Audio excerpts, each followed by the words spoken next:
Hey everyone, I'm doing my John Maxwell for this evening, and for today, for September 28th, it's never work alone. The scripture is Acts 15:40-41. Paul chose Silas and departed, being commended by the brethren to the grace of God, and he went through Syria and Cilicia, strengthening the churches. So basically, John Maxwell says that he's sharing a secret with us, and the greatest principle he's learned in the area of developing others: never work alone. It sounds simple, but it's the key to developing others. And that's the most boring part about being unemployed, is that I'm on my own the whole day. And I mean, I'm not surprised my body's functioning like a 90-year-old, because I'm doing things that 90-year-olds are doing.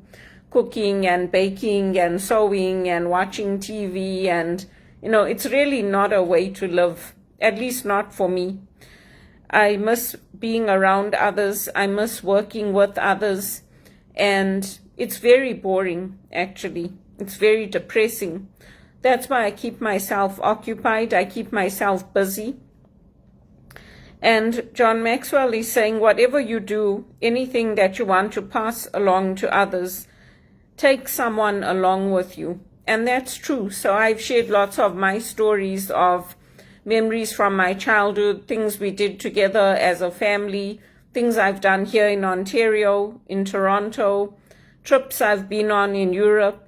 I've done them with others. And that's the key to success, is that when we leave a legacy, we want to leave a legacy in others. It's not about the money so much. It's about what legacy are you leaving in others when you build other people up.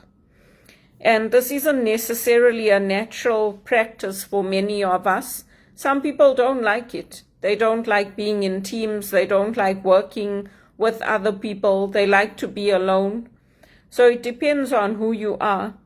But he's telling us that the most common learning model in the United States is when a leader asks questions or lectures while the follower listens and tries to comprehend the instructor's ideas. So that's the same model we follow in Zimbabwe. It's the same model we follow in England. It's the same model we follow here in Canada. But a craftsman uses a different model for developing others. They take apprentices who work alongside them until they master their craft, and they are able to pass it along to others. So the model that is used for a craftsman is the model that we use in our traditions, and that can be in the church, it can be in the workplace. When you're learning a new craft, basically I do it, then I do it and you watch, then you do it and I watch, or we can do it together, and then you do it on your own. And that's how you develop people. So when we used to make sweets, Christmas sweets in Zimbabwe, because you're making it for the community, not just for your household, we would get together and 3 or 4 of us would make the sweets and, pack them and then send them out to the community, give them out ourselves. And that makes the load easier as well when you're working with others, when you're sharing your burdens as well as, the good things about life. It's boring if you're always by yourself. I think hell must be like people that are isolated. I think that's why in jail they isolate people. They put people into tiny cells where they don't see anyone, they don't see the trees, they don't see the flowers. They put them on islands like Robben Island or Alcatraz. It must be the most awful feeling to be isolated all the time. I mean, here at home, I'm isolated. Thank God for the internet. Thank God for church and, parks and everything nearby, because I could not live like that. It's an awful way to live, just being completely by yourself. I think in hell, Satan must take people and put them completely by themselves without anybody. That must be what hell is like. So Maxwell is saying, in all the years I've been equipping and developing others, I've never found a better way to do it than this. And I added in that one point about doing it together, because that's what we do in our communities in Zimbabwe. So his method is I do it, and you watch. You do it, and I watch, you do it. But I have a step in between, which is we do it together, and then you do it on your own. And that's a model that's followed when you get married. It's a model that's followed when you developed your craft to perfection. Like you do it together, and then eventually you can do it on your own. Like when I had training wheels on my bicycle, I needed those because my balance was not good. But eventually I could do it on my own. So sometimes you need supports, whether that's technology or training wheels on your bicycle or somebody to show you. That's what makes it easier. For me, I've had to do a lot of things on my own, and that's what makes it harder. But I've learned, and now I'm teaching others. Others are watching my videos. Others are benefiting from me. Others are growing as leaders. And others are developing their own practices, and my legacy is being left in them. So being unemployed is the worst feeling, and I've had so much unemployment in Canada. I don't know why they bring people here. If they're just going to make you work 3 to 6 months, sit at home, then your employment insurance runs out, then you have no income coming in. The model doesn't make sense to me.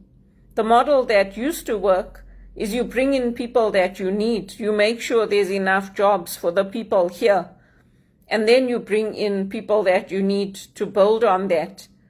And young families, yes, we need immigration. We're not saying we don't, but this model here is not working anymore. So that's why I'm trying to develop this system of my own. And I am doing it, developing my John Maxwell, putting out the videos, helping others, sharing it with friends and family, because through this, other people will tell people what I'm doing, and the work will start coming in, the speaking engagements, the leadership development opportunities. But this period in between, and this is the second time, I was at home for 18 months the first time I got laid off. And this is the second time now. I'm sitting at home, it's over a year. And I'm applying for jobs in Japan. If anyone knows jobs in Japan that are open, I'm prepared to go. Because I like that Asian culture. The people are so respectful, they're so nice. Even when I see them here in the community, I like them because they're so respectful. So I'm applying in Japan, I'm applying in different parts of Asia, I'm applying in Africa, anywhere I can go, because this, to be honest with you, it's a waste of a life. To be sitting at home and not earning your own income. And for a Zimbabwean-born woman, it's very insulting, because Zimbabweans believe in working, we believe in earning our own living, we believe in using our skills and our talents. So that's why I do my music, I do my sewing, embroidery, I do my dancing, I do everything I can to keep myself occupied. And I share these leadership development talks, because if you work in HR, that's what you want to be doing. You want to be developing others, helping them, putting systems in place that can be replicated, not hurting your best workers, laying them off, leaving them at home without an income for years, and not topping up their employment insurance, not caring that they're getting hurt on the job. Their ears are getting hurt, they're getting insulted, they're getting abused. That's not good business practice, and in the end it comes back to bite you. Just like what happened with the banks, with Credit Suisse, with Teleperformance, with TD, with all these companies, HSBC, BMO, they all get fined huge amounts of money. But do they change? Or they just carry on doing the same thing? So the question for today is, how can you follow the apprentices model in your own life? And even that system that I was talking about, apprenticeship and shadowing, I was the one that told Teleperformance about it. I told them because they were a startup when I started working there. I said we should have a system in place where we can watch what other people are doing, then we can learn from them, and then we can do it on the job. Because that's what apprenticeship is supposed to do, and it benefits the company as well. Not what they did to me here in Canada. They used to hire me on contract and expect me to just go in and execute perfectly. It's virtually impossible. I did a damn fine job considering the pressure they put on me. They were unrealistic in their expectations. So anyway, that's the leadership for today. And I'm also looking to offer a Maxwell talk, Live to Lead. If there's any other Maxwell leaders that are putting one on and you're looking for people to join with you, I'm happy to do that. Let's connect and we can do something together.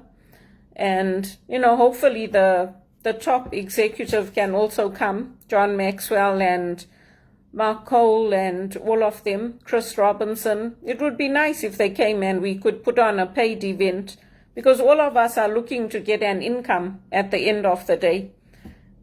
Doing it for free is fine, but ultimately we want to go from free to fee. It's the same thing with singing.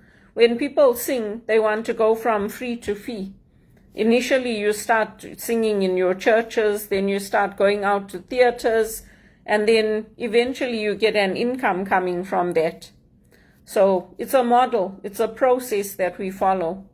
And I'm following the process, and I'm just hoping and praying that this works for me, because it's awful sitting at home, not having your own property, not having an income, not being able to make ends meet. I mean, paying somebody like me minimum wage, $11 an hour. You must be kidding.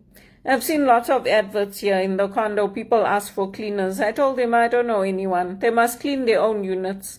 Or they can look, there's lots of adverts, Molly Maid and all that. They can hire them from there. I'm looking for a professional position, and I advertise. I advertise on my condo board here. I advertise in the church. I advertise on Kijiji. I advertise. Even on HRPA, I gave them my name for teaching on leadership development. And even whether it's Japan, England, Scotland, I don't care. I could easily move because I'm tired of this. It's very, very distressing sitting at home. And that's part of the reason that my body started breaking down. Because if your body gets to that stage where they think, oh yeah, this is like an old person, then the body will start breaking down. I'm not the type, I hate sitting at home. I hate going out and being tracked and followed and people wanting to know where I am. That's why I liked England. Because in England, you can be standing next to the most famous person in your grocery store. People leave you alone. They don't have to track you and follow you, where you're going, what you're doing, when you're going on holiday, who you're going on holiday with. People just leave you. That's why I miss Europe. And I'm celebrating. It's going to be almost 10 years. I haven't gone back to the police station. So pray for that for me. Canada is a very strange country. I didn't know that, like, if the police come to your place and they ask you for your ID and you refuse to show it, they can arrest you. Because when I was falsely reported missing, they came here, they asked me for my ID.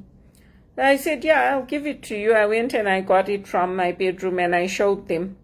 So to this day, nobody knows who reported me missing. No one, not even me. I don't know who reported me missing. But it's an awful way to live. If you've lived in a different country, like I've lived in England, and then you come here and you experience what it's like to live here, it's very different. So you don't know all the laws, you don't know all the regulations, you don't know all the things that they can do to you. So yeah, I'm celebrating because 2021 was 3 years. I didn't go back to the police station. So now it's 2025. So just like 2017, 18, 19, 20, no, 2018. 18, 19, 20, 21, 22, 23, 24, 25, 8 years. When I get to 10 years, I'm going to have a big party and I'm going to celebrate and invite people that, oh, I didn't have to be called back to the police station. And I'm glad Credit Suisse closed. They deserve it, because they didn't value good people like me that tried to help them. I want to take this leadership development and I want to go do it in the banks. They must pay me. We charge 1,500 per session, and then a full day is 3,000. They must pay me. I'll teach them how to develop a leader's heart. It's rubbish what people are doing, ruining our countries. And most of us are paying because of other people's mistakes. Past generations, other companies, wars in other countries, supply chain issues. We're suffering because of other people. They're burning our churches down here. I mean, what the hell? Really and truly, there's something wrong with society today. There really is. Because Christians are the ones who make life better for everybody. And that's the reality.